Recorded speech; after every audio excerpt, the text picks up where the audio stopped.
Good morning, everybody. Welcome. We're here to talk about MTA. My name is Dawn Shavy. I am a Senior Academic Advisor for our Extended and International Operations. So I really am housed out of the Grand Rapids location. So I'm here with Dee Dee. Dee Dee Stakely, Director of Transfer Services Center here at Ferris. And so we're really excited that you are here to hear more about macro and MTA and what it means to us here at Ferris. We do have an MTA implementation team that met all summer, every week, to really go over how do we implement MTA here at Ferris. We're still working on some things, but we're excited to share with you where we are now and where we see the MTA heading at Ferris as an institution. All right, so a little bit of background for you. The macro has been around, the macro agreement has been around since 1972. The intent of the agreement was to facilitate transfer between community colleges and universities and to facilitate the transfer of the gen eds. The agreement has not been updated in many, many years. So as a result of that, many community colleges and universities had provisos, and they were not, and everyone did not sign on to the macro agreement. So if a student received a macro stamp at a community college, it doesn't necessarily mean that the four-year institution would accept that. They might just simply evaluate the transcript and look at each class individually.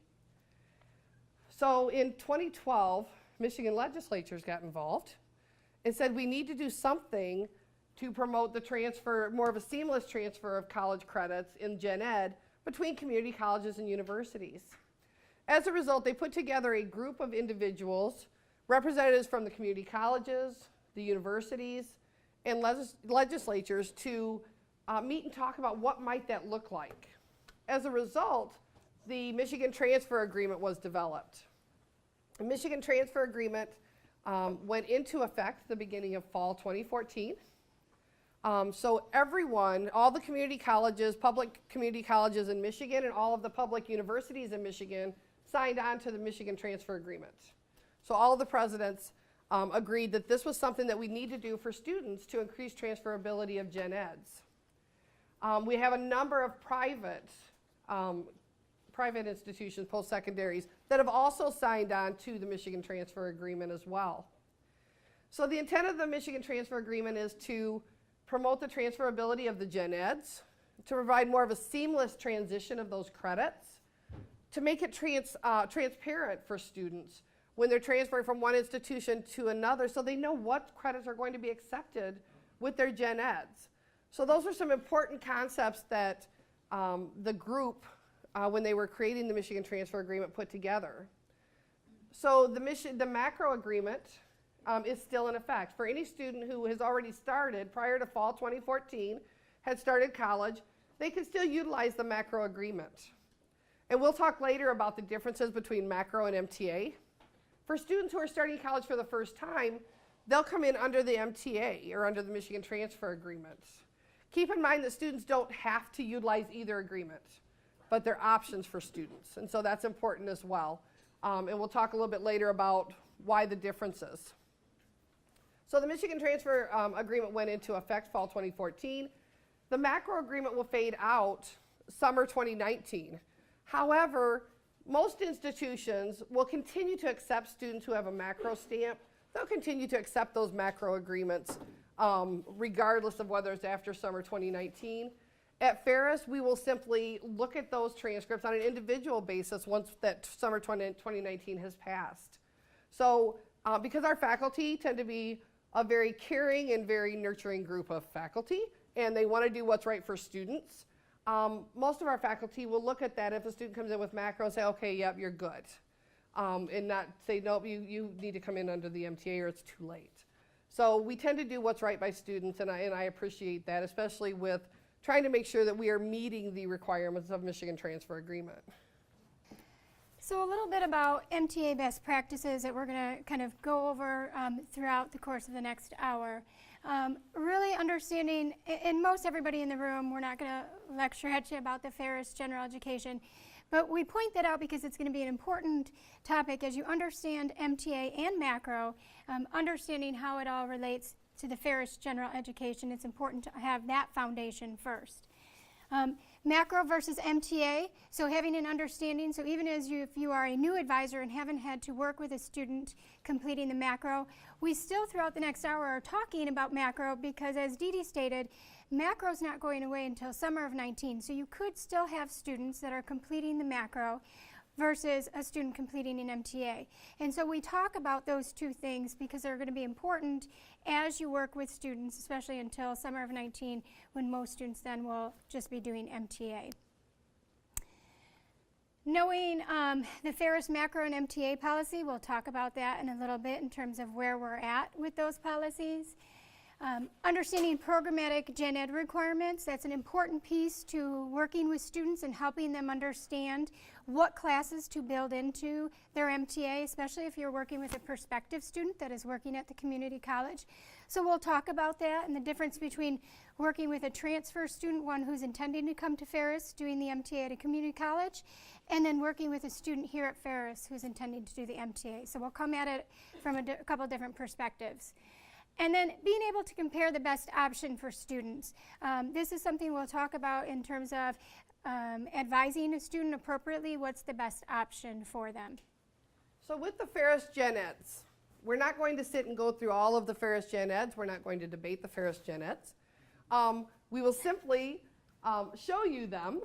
Now, just so you know, you don't have to write down everything on the slides. We have handouts that we will give you at the end of the presentation because we didn't think to give them to you before. And we will also make sure that Kelly has the presentation to email out to you as well. So you will have that information. You don't have to be writing feverishly to make sure you incorporate everything. So obviously the Gen Eds are extremely important, whether you're looking at macro or you're looking at the Michigan Transfer Agreement. At Ferris, we take pride in the number of, the quality of Gen Eds that we have.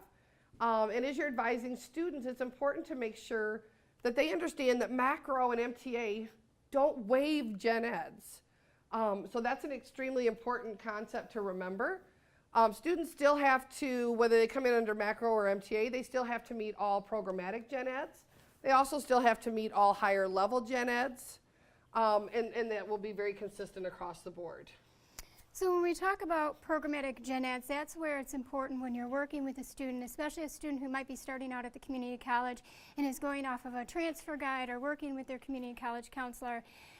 It's important to understand if your program has certain gen ed requirements. And so I brought up, for example, manufacturing engineering. If you look at that program, their math is Math 220 required, so it's above and beyond the university gen ed requirement. And for their lab science, they require, so regardless of macro or MTA, a student needs to take Physics 211. And so those are important things to bring up to a student so that they understand within their general education what are the required courses and then what areas do they have some flexibility. So for this program, for their non-lab, they have flexibility. They can choose a course that comes in as a non-lab or choose a course at Ferris that's a non-lab. But specific, they need to build in the specific programmatic gen eds. So that's an important thing to know when working with students, working with your program. If you work with multiple programs, it's important to know and understand because we have a lot of programs here that have specific requirements. It's specific. Does it want you to take interpersonal communications versus public speaking? It's really important for students to know that difference so that they don't take the wrong gen ed course. And really what we're trying to do is make sure the students are taking their gen eds, if they're going to complete macro or MTA, that they're meeting the gen ed requirements of their program wherever possible within the macro or MTA so that they're not taking an excessive amount of extra classes above and beyond when they could have took them as a part of those options. We have this in a handout for you as well, but we'd like to talk a little bit about the differences between macro and MTA. One of the consistent aspects of both is that they're 30 credit hours. So the macro consisted of a minimum of 30 credits from 4 categories. The Michigan Transfer Agreement consists of 30 credits from the categories as well. One of the big differences is that math is now a requirement for MTA and it was not a requirement of the macro agreement. That's a big difference. Part of the Michigan Transfer Agreement is another change is in English. A student could take one English and one communication class and meet that English requirement. Or they could take 2 English classes and meet that requirement as well. What's important when they come to Ferris is because of the way our gen eds are written, if a student takes 1 speech and 1 English, they still need to take our English 250, and they'll still have to take our higher level English as well. So it doesn't waive that. So they have some options on how they complete that requirement under MTA, but it doesn't mean that that requirement goes away for Ferris as a part of our gen eds, and that's important to remember. So English composition in macro was 6 credits, 8 credits in science and or math. The humanities and social science. When you look at Michigan Transfer Agreement, as I mentioned, the change with the English, the 2 courses in natural science, with 1 being a lab, and that's what Dawn was just alluding to a minute ago. The course in mathematics, that's one that people are going to find a little bit confusing. What was important when the group was putting together the MTA was to not try to fit every student into one little box. We know that our students here at Ferris are in programs that have different levels of math as a part of their program. And so it's important that MTA doesn't say, oh, they all need calculus. Because we know we have programs that don't require calculus as the graduation requirement. So MTA has put together 3 paths for students to take when it comes to a math class as a part of MTA. And those are all laid out clearly on their website and in the documentation, as well as on our, we have that information on our MTA page as well here at Ferris. And then of course you have the humanities and the social sciences. If a student does not complete all of they still have extra class, they don't have the 30 credit hours met yet, but they've taken all of these areas at their community college or here at Ferris, they would need to take additional courses in one of those categories to meet the 30-hour gen ed block. The one thing that is important as well for you to know, with macro, Ferris was not a sending institution. We simply received the macro stamp from community colleges. With the Michigan Transfer Agreement, we are both a sending and a receiving institution. So we have had our first student already, right at the start of fall semester. Our first Ferris student request an MTA satisfied stamp on their transcript. And we'll walk through how that process looks. But that's a difference. Our students here at Ferris now can come in and request an MTA satisfied on their transcript as well. And part of what we were doing, we are one of 2 4-years who are doing that right now as a part of phase 1 of the MTA. Phase 1 of the MTA really looks at community college to university transfer. And it looks at the community colleges being the sending institutions. Because we know phase 2 is coming. And phase 2 could be looking at community college to university, university to university, university to community college. We decided to go ahead and jump on and become a sending institution as well so that we don't have to worry about doing that later on. So we have done that as well. So again, to highlight those differences, Dee Dee pointed out the grade policy between macro and MTA, that's a big difference. So macro was very grade friendly. So someone could get a D and that course would still satisfy within their macro requirements. One of the nice changes, especially as a institution that receives a lot of transfer students that are working on the MTA, they've written in the C or better, the 2.0 policy. So that is a major difference between macro and MTA, and one that we really appreciate as a 4-year institution, especially because our transfer policy is C or better. So that really helps us. Again, Dee Dee mentioned the math and science being broken up, a big difference between how macro was written versus how MTA, they've actually broken those out. And so now within MTA, a student is earning the 2 sciences, a lab and a non-lab, and also their math, where in macro, they could kind of clump those together. The residency requirement changed a bit too, and so that opens it up a little more in terms of a student really needs only 1 credit-bearing course at that institution to require to request the MTA stamp. If they satisfy all the requirements, they only need to take 1 credit-bearing course to get that stamp at that institution. Now, interestingly enough, with the MTA, a student can include things like CLEP, AP, as well as their classes from another community college or university. And if they go to, as Dawn mentioned, the sending institution and they take 1 credit-bearing class, that institution must grant them the MTA if they meet the requirements. So there's a lot of things that can be incorporated into that.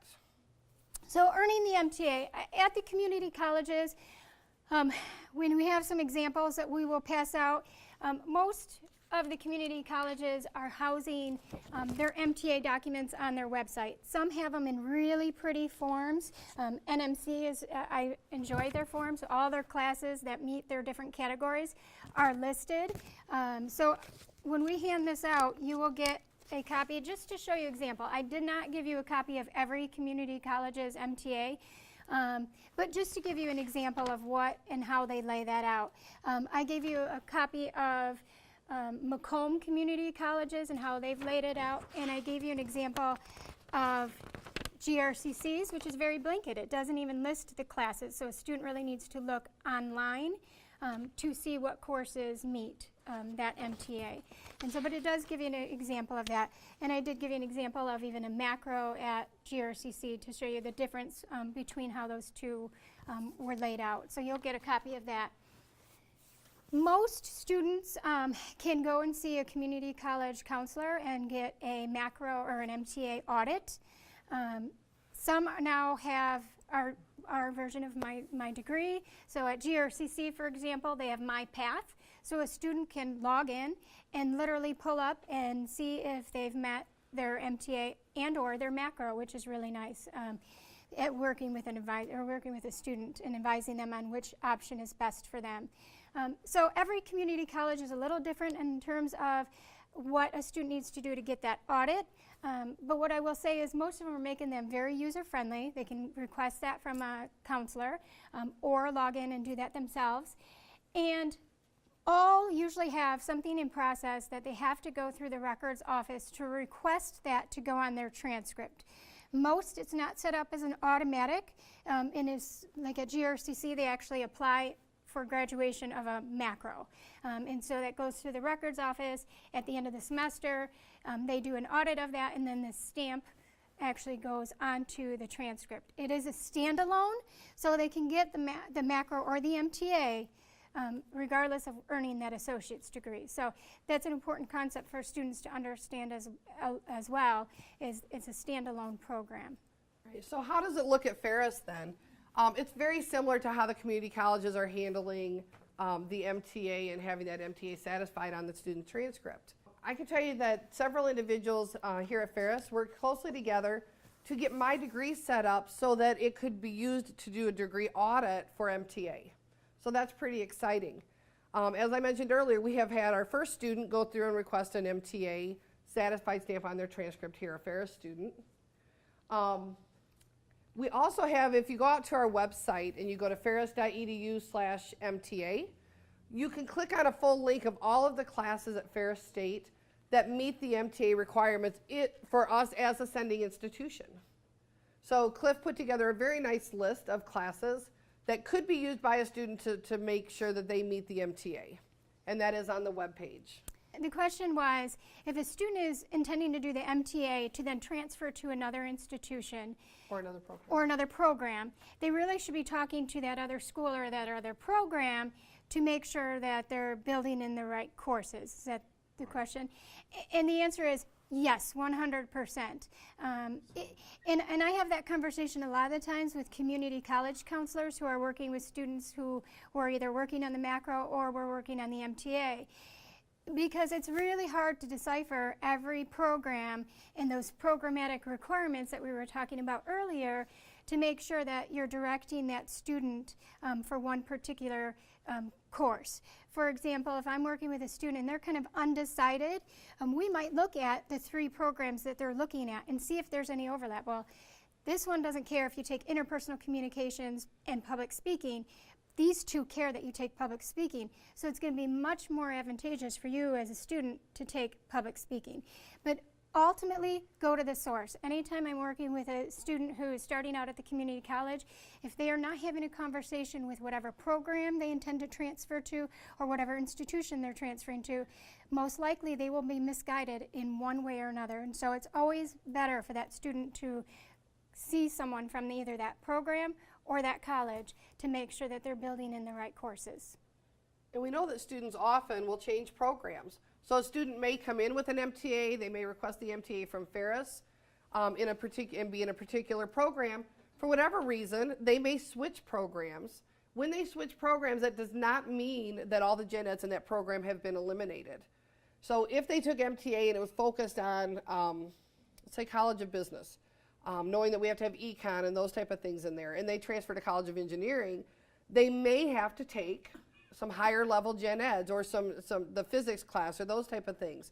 So the MTA is not designed to waive those just because they received an MTA and they were focused in a particular area. If they switch, they may have to pick up some additional classes. Mm-hmm. That's for students who are undecided, or we know students, FIDIACs, like to change their major quite a bit. That programmatic gen ed piece, there's not really going around that with the MTA, or that there's not a blanket cover you're satisfied with. And so that is the struggle, is that someone could have taken a biology course for their lab science, but gosh, if you move into manufacturing like we saw, unfortunately that lab science, it will not work to satisfy your lab science, so you have to go back and take that physics. And so that's unfortunately the danger for students who switch programs, but ultimately our goal is, as we work with community college counselors, as we work with documents that we provide students, informing them of that and being intentional with what classes we try to advise them on taking. But there's always going to be that room of they didn't build in the right programmatic gen ed. So right now, because we're not necessarily anticipating a huge number of Ferris students requesting the MTA, students simply need to call the registrar's office and say, I'd like to get an MTA audit done on my transcript. And that will happen. The registrar's office has a form that they will have the student complete to officially request that audit. They'll conduct the audit, and if the student meets the requirements, they'll go ahead and get that indicated on the student's transcript. Now, one of the big concerns at Ferris, when some people found out that we were going to be both a sending and receiving institution, was we're simply helping our students to leave Ferris. That's not the intent. But sometimes it may make sense programmatically for a student to do an MTA. Sometimes a student may end up getting an associate degree from Ferris, have the MTA built in, and they may leave and they may come back. Or a student, for whatever reason, we all have students who have started with us. They leave and they go to a community college because life happens sometimes, and then they may come back to us. In those instances, it makes sense sometimes for a student to have the MTA. So the MTA is not designed to simply say, oh, well, let's help students get the MTA so they can leave. It is simply a resource and a tool for students to have on their transcripts so that if they do go somewhere else or if they need to use it here. So we don't see this as a mass exodus of students at Ferris. And that seemed to be a concern at first. That's not the intent at all. Now, I think we may see more students coming in with an MTA on their transcripts than we did with macro, simply because the legislatures are involved. If legislatures are involved in a process, chances are eventually there may be funding implications, which means that the community colleges and the universities are going to be tracking MTA information very closely. Whether we're tracking how many students are receiving the MTA from Ferris, how many are coming in to Ferris with the MTA. Right now, we don't know what information the legislators might be looking for. So we're going to track what we can think of and what's reasonable so that when that time comes, we're prepared.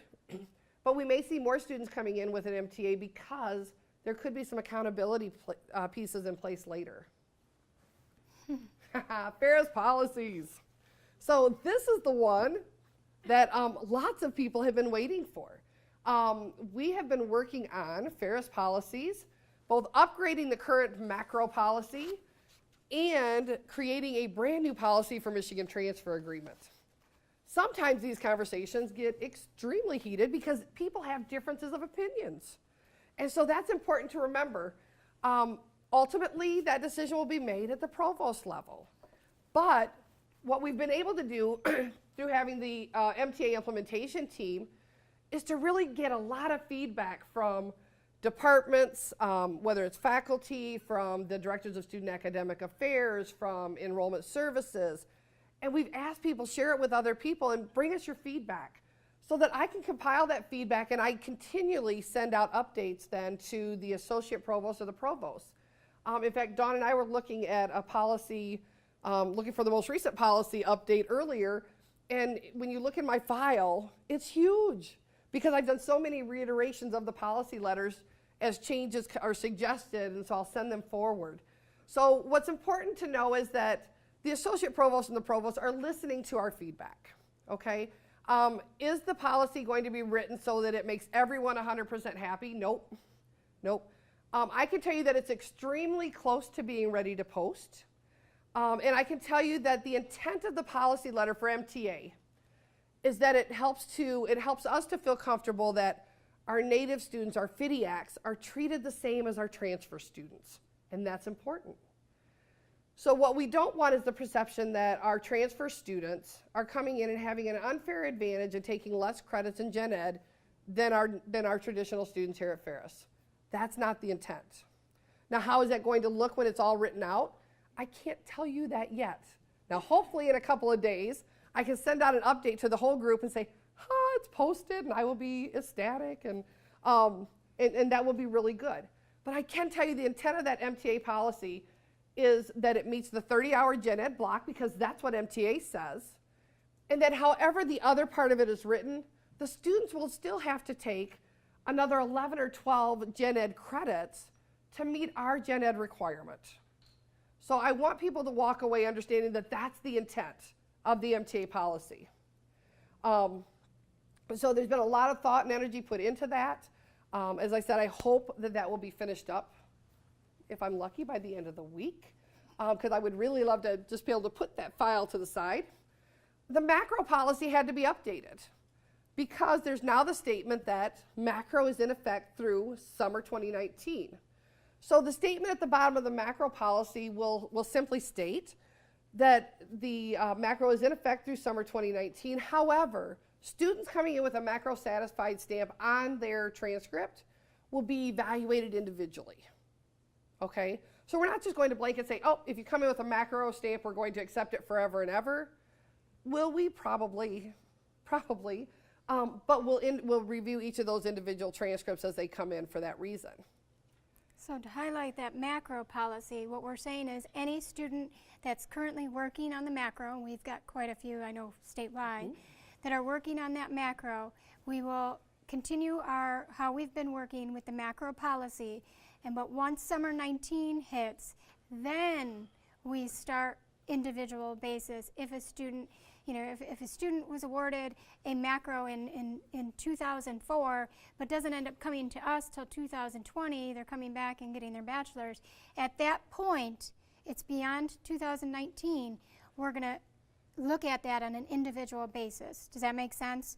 There's you've got current students working on it through summer of 19, which we're looking at the current policy in terms of how does that relate to their gen eds. So it is important to note that this is the same policy, whether it's a transfer student at any one of our 21 statewide locations, or it's a transfer student coming here to Big Rapids. A transfer student's a transfer student. They're treated the same way regardless of where they go or where they complete their programs at through Ferris State University. They're all Ferris students. So that's important to note as well. So at the end of the day, when that policy comes out tomorrow, if we're lucky, and if what that policy, where we think it's headed, where a student will end up with the same amount of gen ed at the end of the day, whether or not they've done an MTA or just follow the Ferris gen ed program, the question might become, well, what's the advantage then? Why would a Ferris student do the MTA? And that's a wonderful question. And so I think as a group we could probably come up with a couple reasons, but ultimately there's not going to be a whole lot of advantage to a student to do that who's working, a traditional FIDIAC student who's starting at Ferris. They're going to follow simply the Ferris Gen Ed, because at the end of the day, if they've done it right, they're coming out with the same amount of Gen Ed credits as a person coming in with the MTA, okay?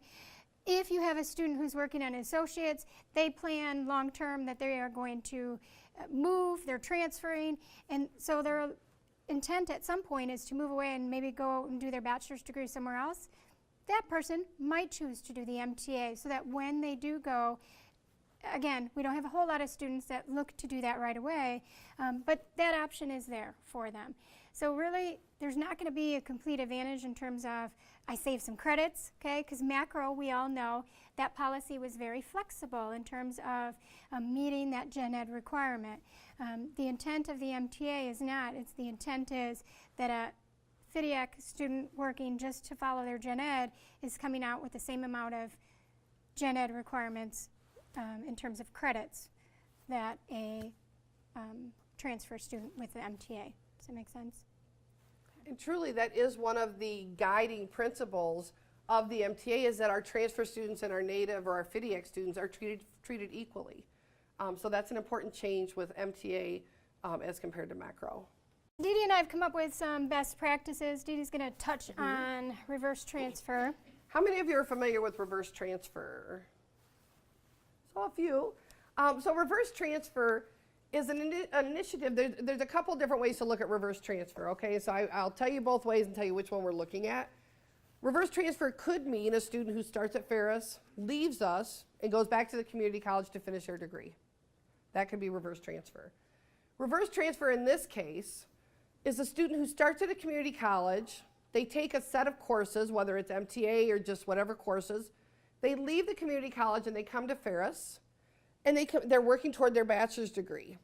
Because we have reverse transfer agreements through the Credit When It's Due grant with every community college in Michigan, we know how many credit hours that community college says a student has to take with them before they come to Ferris. And once they come to Ferris and meet those, their say 60, 62 credits, we send the transcript back to the community college. The community college can then review that to see if the student is eligible for an associate degree. They can grant them the associate degree without the student ever going back there to take classes. What's really important about that is we hear President Eisler consistently talk about how do we help our students to take less time to degree and save money, less student debt, right? So by not requiring a student to come in with an associate degree with classes that may or may not count toward their bachelor's, they're able to send those credits back to the community college and be granted an associate degree. Currently, that process has been that we send a letter out to students, an email letter out to students saying, if you're interested, here's an option.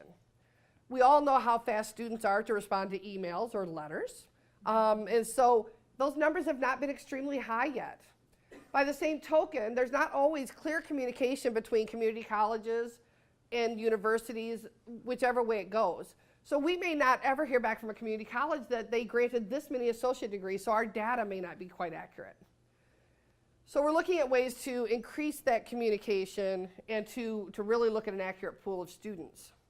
But the reverse transfer aspect is important because a student who may qualify for an associate's once they're here, when they send that transcript back to the community college, that community college can also review it for MTA.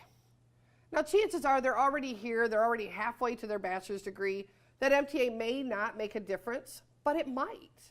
And so they can request that at that time. So that's something different with MTA than macro. But the reverse transfer piece is a different concept. We've been working on that now for a couple of years in the state of Michigan. There were grants that were given out through Lumina and Kresge to a number of states to bring on these initiatives. And that's a collaboration between the President's Council for State Universities in Michigan and the Michigan Community College Association.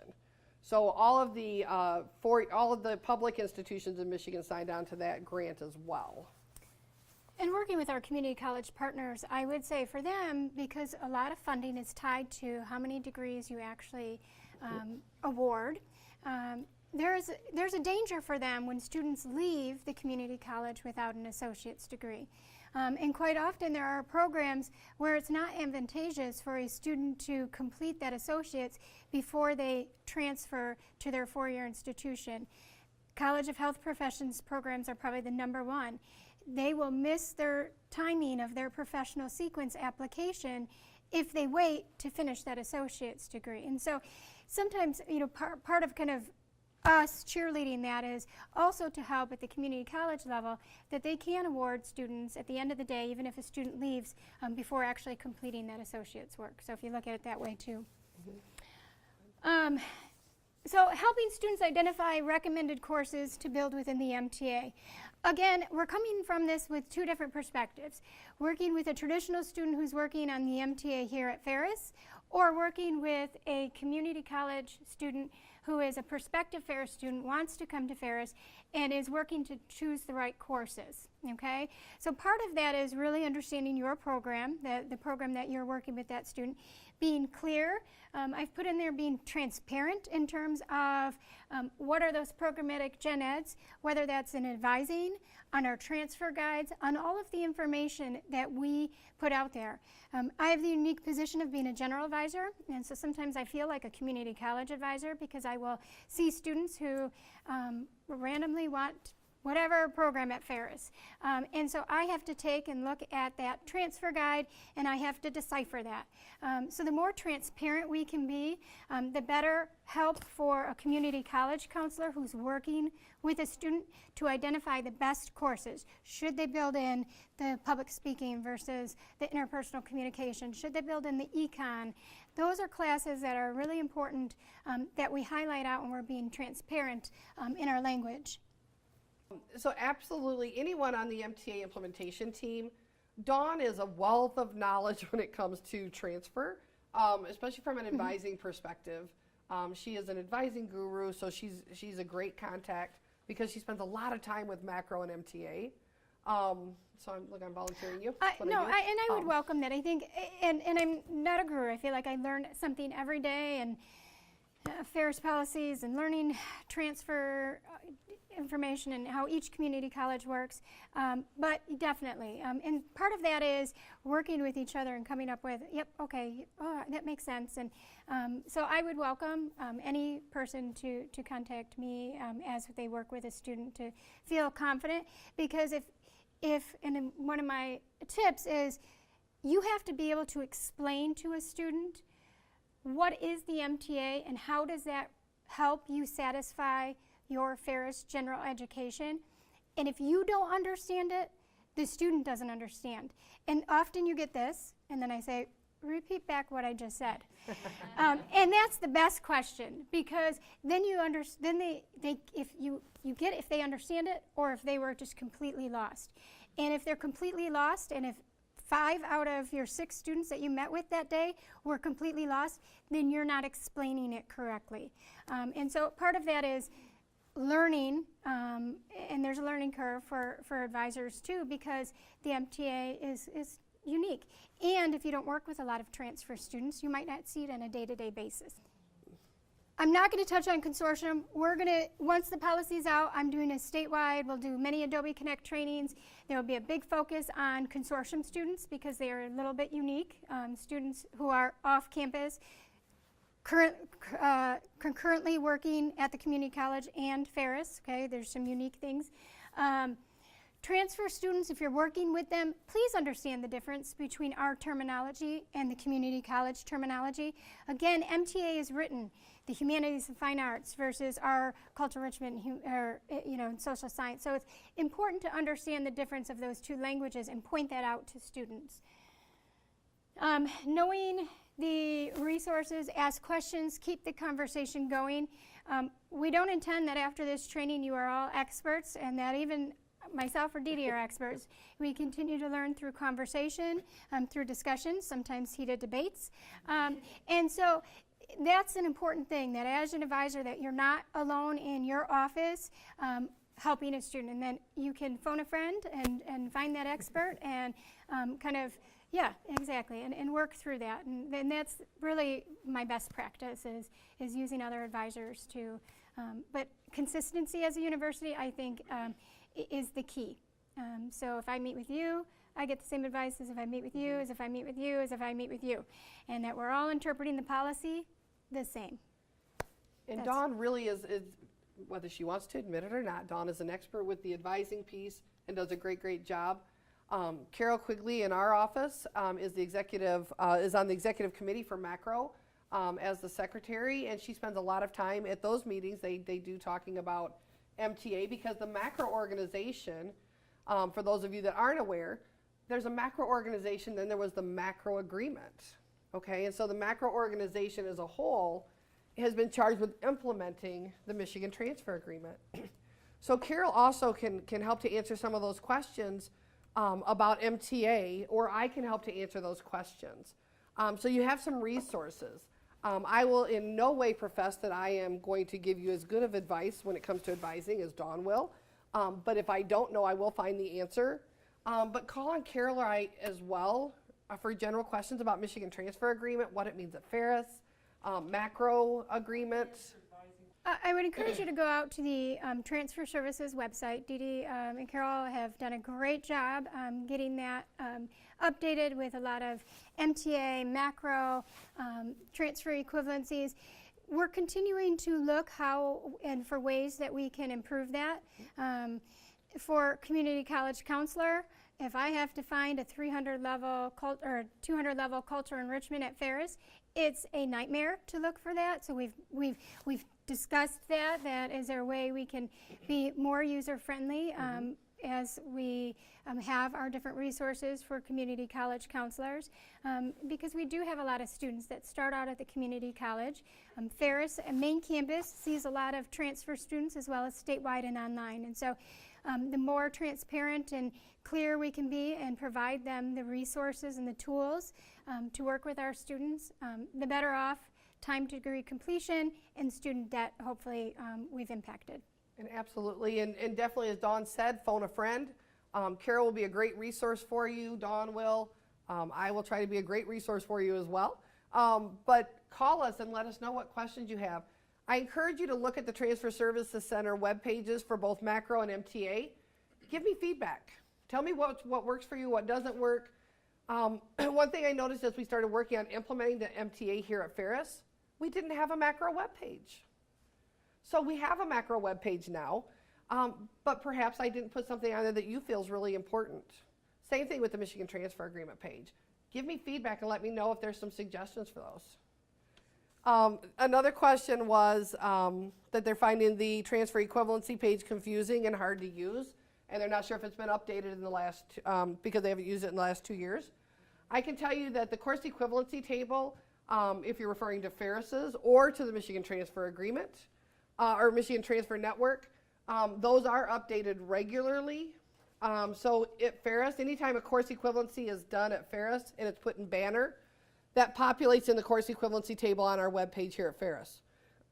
What has to happen with the Michigan Transfer Network is about every 3 months I will send an email to Enrollment Services and ask them to do a push with updates to the Michigan Transfer Network so that those are updated. Those are not live as soon as they hit banner and they populate our table on our webpage. They do not automatically populate that table on Michigan Transfer Network. I can tell you one other caution on Michigan Transfer Network, although I really like the way it is set up, and I try to make sure that our information is updated every 3 to 4 months. Some colleges or universities, A, don't use it, B, don't update it regularly, and it's interesting, you can actually go out and look to see when was the last time it was updated, and it might be years for a particular community college or university. Where do you find that update date? I don't see one. As far as on the Michigan Transfer Network or on the Ferris? At Ferris. If you go to the home page for Ferris and click on Transfer Services Center on the left, you'll see a link for course equivalencies. It gives the date of update? It doesn't give you the date of update. That's the problem. We need So, when was this last updated? okay, and so what I've done is, and I've had that question come up as well, I've compiled a list of questions or a list of concerns or suggestions and sent those over to Enrollment Services, to the task force or the group that worked on that new course equivalency page. And so I know that they have, the feedback I've gotten is that they have not had time to make any of those changes yet, but they felt that many of those changes could be made. One concern was what used to be on the old transfer equivalency was if a course was no longer valid. So I remembered that the other day when I worked with a student. I said, oh, well, take this, EN, whatever, at GRCC. Oh, they haven't offered that in 5 years. Well, oh, yep, you're right. Because I forgot our new transfer equivalency page. And so that was, I know, one of the things on the list is, we still want it out there because we may have students that have completed that course, but the course is no longer offered at the community college. Or the change, when they change from the 4-letter to the 2-letter, those are always fun ones too. So those are things, though, that I regularly communicate with the group for in-enrollment services who worked on that course equivalency page. So any of those type of suggestions or thoughts, whether you think I maybe already had those and put them on a list, if you're not sure, send me an email and say, hey, course equivalency page, here's my concern. I will send those on. Now, I cannot promise that they will get changed. I cannot promise that they will get changed when, but I can promise that they will go over to enrollment services to that group. And Dee Dee was very perceptive to a suggestion made actually to me by community college counselor in terms of they said, hey, your competitor, I can just click on one button and I get all the transfer guides versus Ferris, I have to click through the different colleges. So Dee Dee took that feedback and graciously, if you go, it's continually being added to, but you can go and look at GRCC, Grand Rapids Community College, and there are the whole list of all of the transfer guides. And so sometimes it's even something you hear from a colleague at another institution that's saying, gosh, I'm working with a student who's coming to Ferris and I wish I had this. Those are great opportunities for us to improve the systems and processes that we have in place. And sometimes Dawn may have a suggestion like that. I can tell you that Carol had that suggestion quite some time ago, in that 12 years ago. That's minimal. And so it didn't go anywhere. And so then all of a sudden, I'm pushier. So then all of a sudden, the guys over, Ted and Dale, all of a sudden they said, oh, we had this idea and let us do this. And so it was great. And so they had the idea. And so they really, when you go out to the web page now, we have the vanity links. So if you go to ferris.edu/transfer guides, all of the transfer guides will pull up and it's listed by community college. You click on Alpena and all of Alpena's guides are alphabetized within Alpena. The important thing for that is students don't necessarily know where our programs are housed when we had it listed by academic college. Underneath that are the out-of-state guides, because, for instance, HVAC has a large amount of out-of-state transfer guides. So those are listed underneath. By the same token, we have, you can get to the agreements from that page. You can go to ferris.edu/community or college agreements, and you can look at the institutional partnership agreements or reverse transfer agreements. Of course, you can get to the transfer guides right from that link as well. You want to mention cookies and cash? Oh, yes, because that's always been fun lately.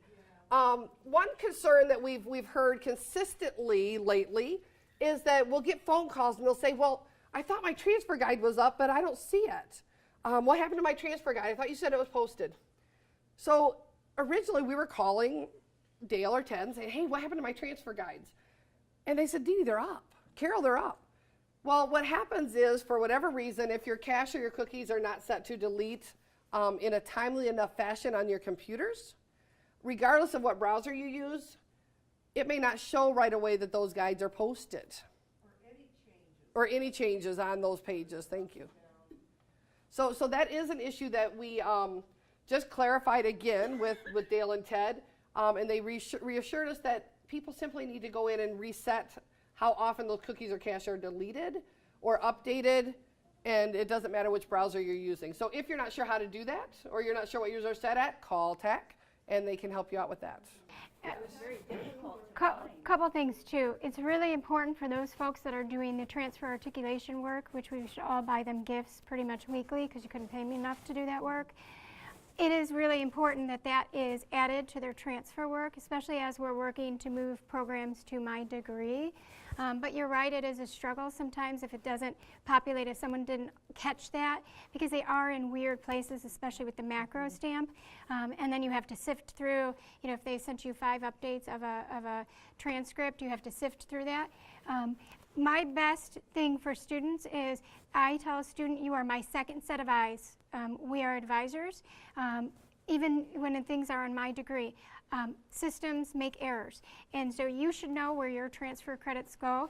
And often, even before I have to sift through, they said, well, I have a macro, and then I go and sift through, you're right, and then mention that that needs to be added on to the transfer work. But it's very easy to miss. We're hoping with MTA, and with that being the push from the larger MTA committee, that they are more apparent on transcripts. but we have yet to start seeing those come in. I would assume by next semester we'll start to see more, so hopefully we'll see more consistent up right at top. At least Ferris's will be. Handouts I'll put towards the back, so as you're going, and then again, we'll send out the presentation, so you have a link to that, and keep the conversation going. Thank you Perfect. so much, and let us know if you need anything.